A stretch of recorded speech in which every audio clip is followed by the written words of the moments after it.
let go and let God.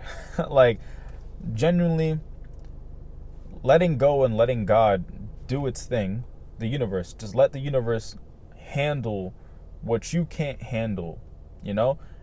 And it's not to say that you can't do it, but it is to say that if there are some things that you're stressing about, and it's not actually, to be honest, I know that there is something much deeper to it than that. Like, for instance, one of the things that I've realized lately, whenever my heart gets caught up with somebody else, and I'm like really trying to invest in seeing where something can go, I've realized as of late that in those situations, I'm really the only one that's trying to get the ball rolling. And in those situations where at the end my heart was broken, I've always known not to hold resentment for the other person, but I didn't quite know exactly why. I naturally didn't hold the resentment. It's not like I'm saying, screw that person, like I wish bad upon them or this and that. But it always has been, you know, unfortunately, things just didn't play out. But now I feel like I've had a much more clearer understanding of not just why something didn't work out. And even that, I don't, yeah, I kind of do have a clear understanding now of that too. But I do understand why the pain arrived there in the first place. Because it wasn't something that they conflicted, or it's not something that they intentionally did towards me. It was never that. It was by the simple fact that me being the only one trying to get the ball rolling towards something that I thought could genuinely be, that's where I was really inflicting the pain and damage on myself. And that's why I never held resentment, because a part of me knew, but I didn't know how to quite word it. And now I do know how to word it. If you're the only one trying to get the ball rolling in a particular direction where in reality there's no structure there, there's no foundation, then eventually you're going to find yourself in a spot where you basically fooled yourself. You tricked yourself. No one did the damage to you in that particular situation. You brought the damage upon yourself.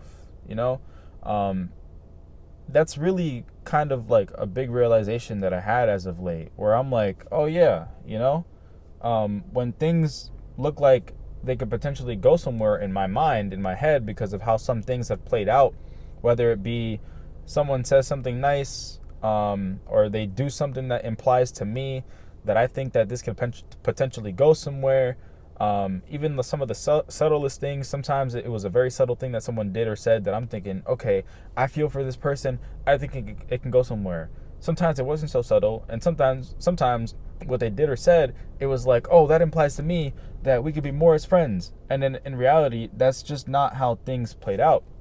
So it's just like, oh, but I do realize that me being the only one that gets the ball trying to go forward, that's where I'm really landing myself in a spot where this pain and this misery, these tears, the pain in my chest, everything, all these thoughts of like, just like, why didn't it work? Blah, blah, blah. Like, it's just, it all becomes so much.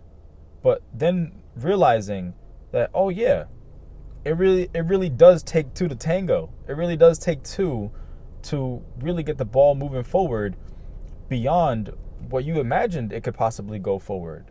And sometimes the universe is very interesting because it applies a situation. Like, for instance, today, a little while ago, um, like back in like March, there was this girl that I went on a date with. I went on a few dates with her. We really, like, during that time in March, we really had only seen each other and known of each other and talked to each other for 2 weeks. But we went on 3 dates, and to me, those 3 dates were really, really something that meant to me a lot, because there were certain feelings that I felt that weren't just feelings. It was like energy that I'm like, whoa, this is extremely unique. Like, for instance, just emotionally, I felt like there was a really strong compatibility between us two. At least that's how I thought. It could be true, it could be wrong. I don't know, but I do know what I felt. Like, for instance, there was one time where we were both sitting in this car, funnily enough, and she gives me this stare, and it's like a stare that I've sort of have received before, but this stare came with a message different to just something that I'm like, okay, like, you're staring at me. I know that, like, why you're kind of staring at me, like you kind of want a kiss or something like that. But this time it was different. Like, I could tell that she wanted a kiss, but it wasn't just that. It was like I felt like energy just wash over me, and I was like, whoa, that was really strange. I've never ever felt that in my life before. That was one thing that really pulled me towards her. And then there was another thing where on the second date we go out to a beach, and it's like a very cold, rainy night, and I'm like, for some reason, I'm like, I kind of want to go to the beach and chill by the water, even though it's a cold, rainy night. It was like during the winter, pretty much. Like, the beach was not open. Like, it was the boardwalk, but they had fenced off the entrance towards the actual sand, like the shore, like that was all closed off. I was a little upset because I was like, I kind of wanted to sit on the sand, but I mean, it was a cold, rainy night, so sitting on a bench on the boardwalk was definitely the better move. But anyways, we're on the boardwalk, and then we're having a conversation, getting to know each other more, and at the end, it ended in a kiss, but like there was like just the meanest grin on my face. Like, I was like, whoa, like, I've never been this like excited to like kiss someone before. And then as soon as we kiss, the ocean's waves were already crashing in the background, but I kid you not, if it literally sounded like the ocean waves crashed even harder as soon as we started to kiss, and that stuck with me. I was like, whoa, what is that? So then I have this energy washing over me on the first date. Then I have this nature cue in the background, and me grinning like I'm the Grinch or something like that, like from my cheeks to my ears, it wasn't that crazy of a grin, but you kind of get what I'm trying to say. Hold up, I want to make sure that this is still recording. And then the third date, it wasn't anything like spectacular or whatever, but those two things enough were for something for me that like kind of really drew me to her. And then boom, things kind of just fell off. And I kind of know why they fell off, because if I'm going to be like real, she was still going through a heartbreak, which was something that she I wouldn't say she admitted to, but she mustered up the courage to tell me, like, yeah, just so you know, I don't want to put a label. I don't want to move too quick because I'm still getting over a heartbreak that happened like 2 months prior. And even though she said those things, I still kind of ran with how I felt, and I didn't, I still was trying to get the ball to push forward. And because of that, it hurt so much when she left. It hurt so much when she ghosted me, because I was like, man, I felt something so unique. I really wanted to get the ball forward on this whole scenario and really see where things can go.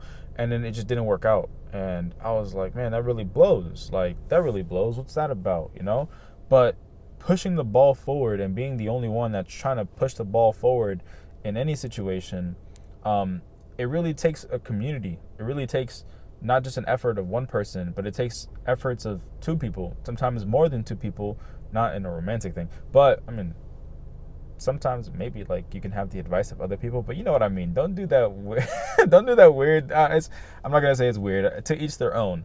I'm talking about like relationships that are open. I don't freaking know. But to each their own. To each their own. But being the only one to get the ball pushing forward, it's like, for real love to happen, really just allow things not just to breathe, but it takes two to tango. It does. It certainly does. It shouldn't just be one person pushing the ball forward, because then that one person that's pushing the ball forward, when things collapse, it's like, I mean, the signs were always there that something was going to collapse, but when something collapses and you're the only one pushing it forward, it hurts even more, because you're just like, you put all that effort, you're carrying the weight, and then when something collapses, you feel all the weight of what you carried, it's just all falling on top of you. It collapses. It literally collapses on you. And then, you're in this space where you're like, man, that really blows.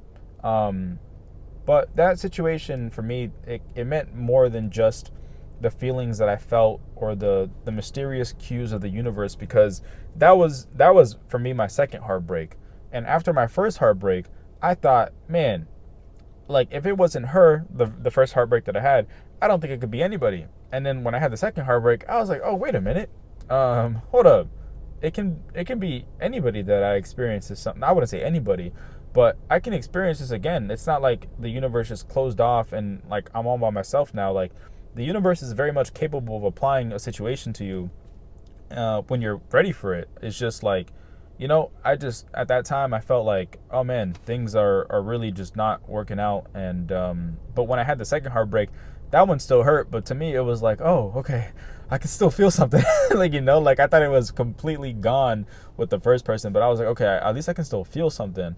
But anyways, that second person that I had the heartbreak with, they recently sort of came back into my life. But things are still up in the air, and this is kind of like what I've learned, like what I'm talking about now. And when I talk about it in these videos, I don't just bring them up because they're things that I think or whatever. It's really things that are reflecting, that things that are happening. I'm really like, I don't just preach, I'm really also practicing kind of like the things that I preach. I don't just release a message because I think like, oh yeah, I think this is how it works. I'm literally telling you from my experience, this is what's happening. So now that I'm in a space where I'm understanding I shouldn't be the only one pushing the ball. If something were to collapse, I understand now. It's not because I never thought that somebody was intentionally not doing it. But if they weren't doing it, it wasn't as real as it was for you than it is. Hold up, maybe I'm wording that a little wrong. It's not. Listen, people don't break your heart intentionally. Oh, hold up, my light died. I knew that was going to happen. People don't break your heart intentionally, but what does happen is that essentially what you felt, it is very real. Okay, it is very real. Don't ever deny yourself or don't overcomplicate it. Don't be like, oh, maybe was it real what I was feeling? It's real. It's real. But just because it's real for you doesn't mean that it's also in the other person's reality. They could be processing something completely different than you are, and it's not a flaw. It's not your fault. That's just everyone has like an internal compass, and we're all woven together. So when you come across somebody and something doesn't work out the way that you may have hoped it did, it's not because it wasn't a waste of time. You learned something from this. Look at me. Like, genuinely, in these experiences, I've learned so much. And I wouldn't even say I've learned so much, but I keep on learning. I keep on learning every single time. And this is like iron sharpening iron. Just as iron sharpens iron, we as people are sharpening each other to then end up where we truly belong. Where we truly belong, And of course, it's not me saying, oh, don't cry, like don't feel this, like don't feel so heavily. It's like, yeah, feel all of that. Feel all of that. That's just life, and it's not easy. It's not a lovely experience whatsoever. But it's something that you can handle. It's something that you can get past. And I know that for a fact, because if I myself have found myself getting past those heartbreaks, and not just getting past them, but triumphing. Is that how you say that word? I don't know. Triumphing?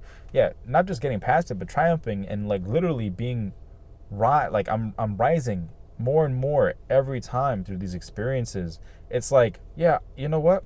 Although, for instance, after my first heartbreak, I was like, man, this shit really sucked. I don't think I ever want to do this again, or I wish it kind of didn't happen. Yeah, I was saying that from a place of hurt. But now that I see it, it's like, yeah, you know what? If I could do that, like, if I could do it all the same way, all over again, I would. Simply true. I would.